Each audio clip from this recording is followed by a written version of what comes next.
রব্বুল আলামিন আমাদেরকে পৃথিবীতে একা একা ছেড়ে দেননি, পৃথিবীতে পাঠিয়ে দিয়ে আল্লাহ পাক আমাদেরকে আসমানি কিতাব দিয়েছেন। কি দিয়েছেন? প্রত্যেক যুগে যুগে আসমানি কিতাব এসেছে, তাওরাত, জাবুর, ইনজিল, কোরআন এসেছে।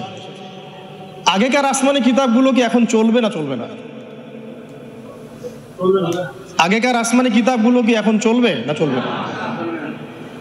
যখন থেকে নবী মুহাম্মদ সাল্লাল্লাহু আলাইহি ওয়াসাল্লাম নবী হয়েছেন এবং তার উপরে কোরআন নাজিল হয়েছে, এখান থেকে নিয়ে কিয়ামত পর্যন্ত অন্য কোনো আসমানি কিতাব কেউ মানলে কি চলবে না চলবে না? এই বিষয়ে নবী সাল্লাল্লাহু আলাইহি ওয়াসাল্লামের একটা হাদিস বলি, তারপর সামনে যাই। একদিন নবী সাল্লাল্লাহু আলাইহি ওয়াসাল্লামের সামনে ওমর রাদিয়াল্লাহু আনহু বসে আছেন। কে বসে আছেন? ওমর রাদিয়াল্লাহু আনহু নাম তো জানেন, ইসলামের দ্বিতীয় খলিফা। নবীজিকে বলছেন যে তাওরাতে কিছু সুন্দর কথা আছে ইয়া রাসূলুল্লাহ। এই কথা বা এই স্টেটমেন্ট শোনার সাথে সাথে নবী সাল্লাল্লাহু আলাইহি ওয়াসাল্লামের চোখ মুখ রাগে লাল হয়ে গেল। হাদিসটা মিশকাতে আছে।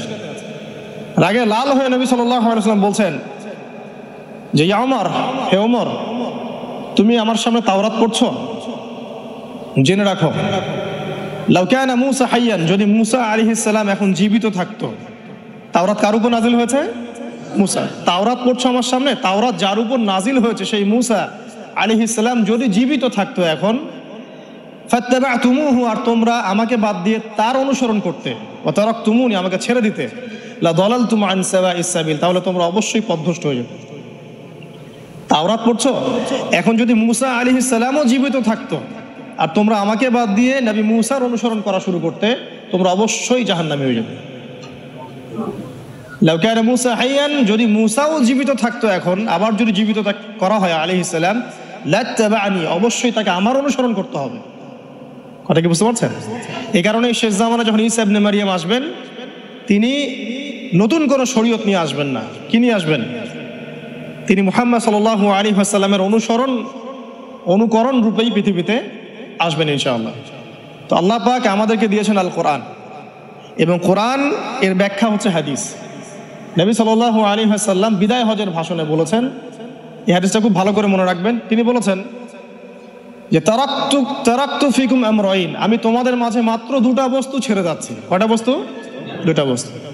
লান তাদিল্লু মা তামাসসাকতুম বিহিমা, তোমরা কোশ্চিনকালেও পথভ্রষ্ট হবে না যতদিন পর্যন্ত এই দুটাকে আঁকড়ে ধরে থাকবে। ঠিক আছে? তোমরা কোশ্চিনকালেও পথভ্রষ্ট হবে না যতদিন পর্যন্ত এই দুটাকে তোমরা শক্ত করে আঁকড়ে ধরে থাকবে। অন্য হাদিসে আছে দাঁতের মাড়ি দিয়ে কামড়ে থাকবে। আপনি সামনের দাঁত দিয়ে কিছু কামড়াতে গেলে কিন্তু টান দিলে ছিঁড়ে যাবে না? দাঁতের মাড়ি দিয়ে যদি শক্ত করে ধরেন, এত সহজে কিন্তু টান দিলে ছিঁড়বে না।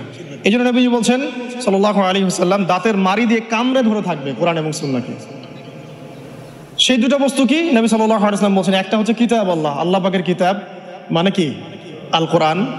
ওয়া সুন্নতি নবীহি, মানে নবীর সুন্নাত, অর্থাৎ হাদিসগুলো। কোরআন এবং সুন্নাহ মিলে ইসলাম।